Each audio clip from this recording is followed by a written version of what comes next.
देखिएगा, आज इससे पहले अपन ने क्या क्या देख लिया था। ईएसआर देख ली थी। ईएसआर के बारे में डिटेल में अपन ने जानकारी ली थी। अब अपन बात करेंगे आज ब्लीडिंग डिसऑर्डर। ठीक है, ब्लीडिंग डिसऑर्डर, ब्लीडिंग डिसऑर्डर्स के बारे में देखेंगे। ठीक है, इसके बारे में जानेंगे। ठीक है, बहुत इंपॉर्टेंट टॉपिक है। कॉम्पिटिटिव एग्जाम के हिसाब से भी बहुत इंपॉर्टेंट है और यूनिवर्सिटी के हिसाब से भी बहुत इंपॉर्टेंट है। ठीक है, तो इसको अच्छे से समझना, एक एक चीज को समझना। मैं ज्यादातर इसको क्या कर रहा हूँ, मैं अभी हिंदी में समझाने की कोशिश कर रहा हूँ ताकि अच्छे से अच्छे समझ में आ जाएगी। ठीक है, हालांकि इंग्लिश मीडियम वाले बच्चे को हर चीज समझ में आ जाती है और हिंदी वालों को भी समझ में आता है, लेकिन हिंदी में जितना अच्छा समझ में आता है उतना अच्छा इंग्लिश में समझ में नहीं आता है। इसलिए मैंने क्या किया, कोशिश की कि हिंदी में करने की कोशिश की। अब यहाँ पे बात करते हैं अपन, चोट लग जाने अथवा किसी कारण से किसी रक्तवाहिनी के क्षतिग्रस्त हो जाने या फट जाने पर खून बहने लगता है। ठीक है, जैसे कि अगर मैं बात करता हूं, जैसे ये है ब्लड वेसल्स।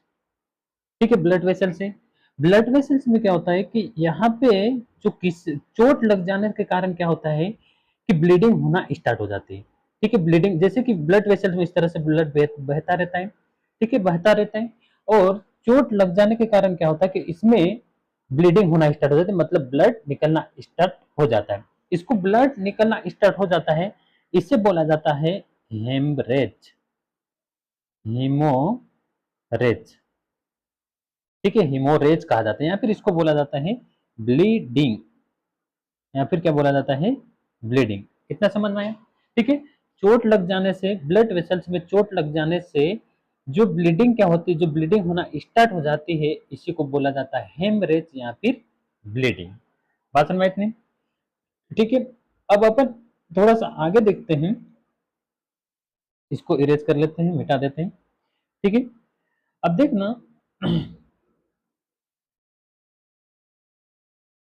खून बहने लगता है जो कुछ देर बाद स्वतः रुक जाता है। खून बहने की क्रिया को रक्तस्राव या फिर हेमरेज या फिर ब्लीडिंग अर्थात बंद होने की क्रिया को रक्तस्राव या फिर उसको बोलते हैं हिमोस्टेसिस। अब देखना, जैसे कि ब्लड वेसल से, ठीक है, ब्लड वेसल से ये मैंने ब्लड वेसल्स बनाई, तो यहाँ पे ब्लड वेसल्स में क्या होता है कि इस तरह से ब्लड सर्कुलेट होता रहता है। ठीक है, लेकिन चोट लग जाने के कारण क्या होता है कि ब्लड जो है इस तरह से ब्लड वेसल्स से बाहर आने लगता है। तो जो बाहर आने की प्रोसेस को बोला जाता है क्या, ब्लीडिंग, या फिर इसको बोला जाता है हीमोरेज। ठीक है, लेकिन कुछ समय बाद क्या होता है कि ये जो यहाँ पे चोट लगी है, ये चोट लगी है यहाँ पे, ये जो ब्लड खुद ऑटोमेटिक क्या हो जाता है, बंद हो जाता है, मतलब बहना बंद हो जाता है या फिर ब्लीडिंग होना बंद हो जाता है।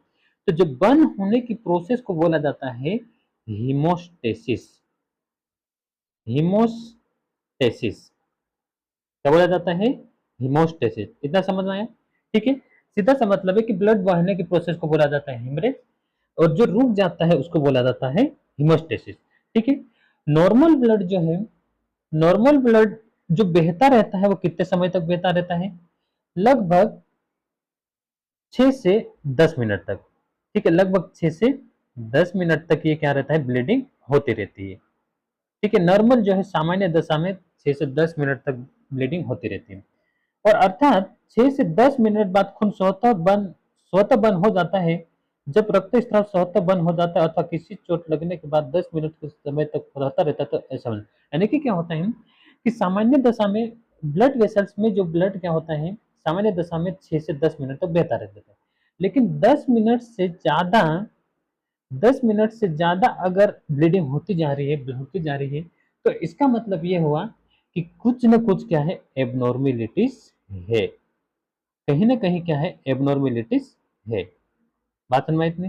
कहीं ना कहीं एबनॉर्मेलिटीज है, यानी कि कहीं कहीं असामान्य है। ठीक है, आगे देखते हैं। और यह रक्तस्राव में गड़बड़ी पैदा हो जाने के कारण अतः रक्तस्राव की जांच की जाती है, इसलिए रक्तस्राव की क्रियाविधि को जानना जरूरी है। मतलब क्या होता है कि ब्लड का जो सामान्य समय है, यानी कि नॉर्मल जो टाइम है वो 6 से 10 मिनट तक बहते रहना चाहिए, लेकिन 10 मिनट से ज्यादा अगर ब्लीडिंग हो रही है तो इसका मतलब ये है कि कुछ न कुछ एबनॉर्मलिटी से या फिर कहीं असामान्य है। ठीक है, तो इसके लिए अपन को क्या करना पड़ेगा कि इसमें कोगुलेशन फैक्टर पढ़ना पड़ेगा आगे, कि ब्लड कैसे जमता है। ठीक है, कैसे जमता है और कौन कौन से टेस्ट लगाए जाते हैं ताकि अपन जो असामान्य है, जो एबनॉर्मलिटीज का पता कर सके। ठीक है, अब अगला आगे देखते हैं अपन हीमोस्टेसिस। ठीक है, इसको इरेज कर देते हैं। ठीक है, इस तरह से इरेज कर देते हैं। अब आगे देखते हैं अपन हीमोस्टेसिस। हीमोस्टेसिस कैसे होता है? हीमोस्टेसिस, ठीक है, हीमोस्टेसिस के बारे में बात करते हैं। यह 3 चरणों में पूरी होने वाली एक जटिल प्रक्रिया है। वाहिका प्रतिक्रिया, प्लेटलेट के डॉट बनना तथा रक्त स्तर। अब जैसे हीमोस्टेसिस है ना, हीमोस्टेसिस यानी कि हीमोस्टेसिस का मतलब होता है ब्लड का जमना, क्लॉट होना। तो हीमोस्टेसिस जो कितने चरणों में कंप्लीट होती है, कितने स्टेप में कंप्लीट होती है? 3 चरणों में। पहला है वेसो कंस्ट्रक्शन, वेसो कंस्ट्रक्शन कंस्ट्रक्शन वेसो कंस्ट्रक्शन। ठीक है, सेकेंड होता है platelet plug formation, platelet plug formation.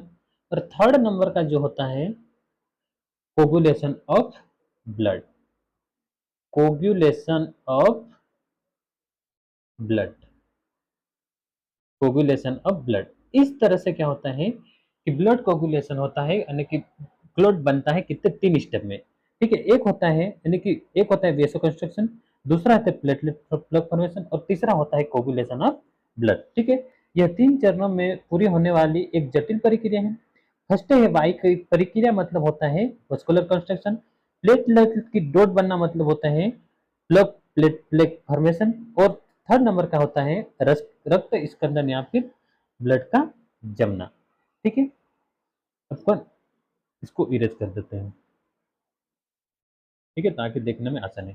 ठीक है, अगली स्लाइड पे जाते हैं, अपन आगे बढ़ते हैं। ये ठीक है, ये अपन अपन देखा है कि जो ब्लड वेसल्स हैं यानी कि क्लोटिंग होते हैं, जो क्लोट होता है वो 3 स्टेप में होता है।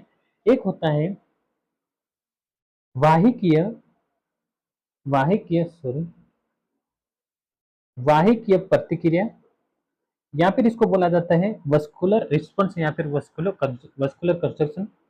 तीसरा नंबर का होता है प्लेटलेट डॉट का बनना यानी कि platelet plug formation, sorry second.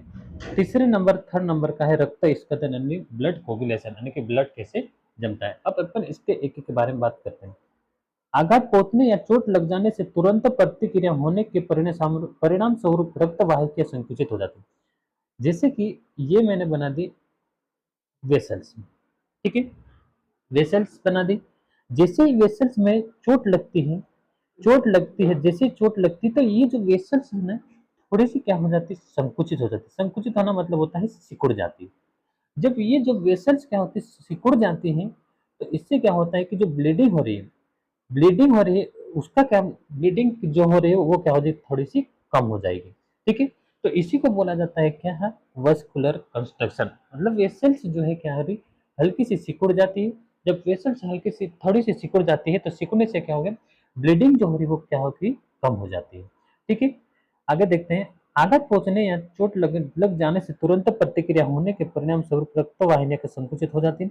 इस संकुचन से रक्त प्रवाह घट जाता है। मतलब ये मैंने बोला कि जब ब्लीडिंग हो इस तरह से जो है ब्लड सर्कुलेशन होता जा रहा है, तो जो ब्लड सर्कुलेशन होने से क्या होगा कि यहाँ पे जो चोट लग जाती है, चोट लगने से क्या होगा कि जो ब्लीडिंग हो रही है वो थोड़ी सी कम हो जाएगी। जब वेसल्स क्या होगी? हल्की सी संकुचित हो जाएगी या फिर सिकुड़ जाती है। तो यही है, इसको बोला जाता है वस्कुलर रिस्पॉन्स या फिर वस्कुलर कंस्ट्रक्शन।